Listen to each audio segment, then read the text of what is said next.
wonderful day. Here's the latest news.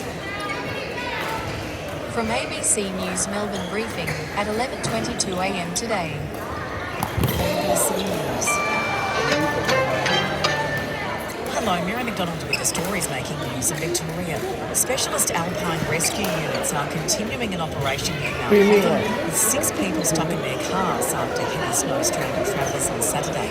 13 people were rescued yesterday by police and SES using snowmobiles. Mount Hotham has recorded more than 60 centimetres of snow over the past 7 days. Meanwhile, the Weather Bureau says many parts of Victoria have received a drenching as a low pressure system moves across the state.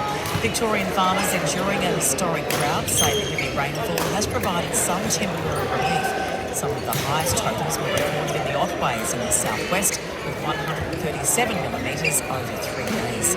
And the 11th Big Freeze event will be held this afternoon at the MCG to raise funds for and support research into motor neurone disease. The campaign was started by AFL giant and the 2025 Australian of the Year Neil Danaher, who was diagnosed with the illness in 2013. The theme for this year's event is iconic Aussies, and some of the participants who will take a dunk in freezing water include sporting greats Mark Taylor, Liz Watson and Pete Daniels.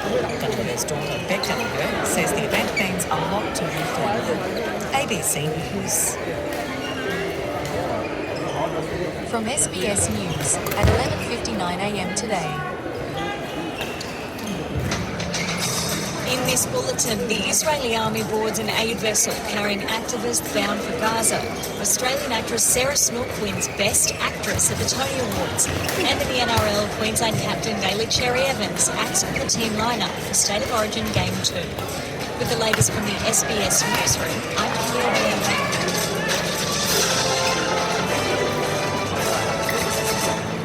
Activists say Israeli troops have boarded a ship trying to bring a symbolic amount of aid to Gaza with the aim of raising awareness of the humanitarian crisis. In a statement, the Freedom Flotilla Coalition says it has lost connection with the ship shortly after it was boarded by the Israeli army. Speaking to SBS Arabic, Australian Palestinian activist Tanya Safi, who is part of the Freedom Flotilla Coalition, questioned the Australian government's response. I think the biggest question to ask is why do we live in a world sending humanitarian aid to a genocidal population of starving people is such a risk. It shouldn't be. And why are governments who have all the resources in the world not intervening and firstly stopping the genocide and sanctioning Israel? The activists on board the ship include climate campaigner Greta Thunberg and national citizens from Germany, France, Brazil, Turkey, Sweden, Spain and the Netherlands. Israeli Defence Minister Israel Katz earlier announced the country would not allow anyone to break its naval blockade of the Palestinian territory, which he said was aimed at preventing Hamas from importing arms. Mexican President Claudia Sheinbaum has expressed solidarity with the Mexican community in the United States after raids by immigration authorities in the Los Angeles area. National Guard units deployed to LA by President Donald Trump have used tear gas to force back protesters in Los Angeles.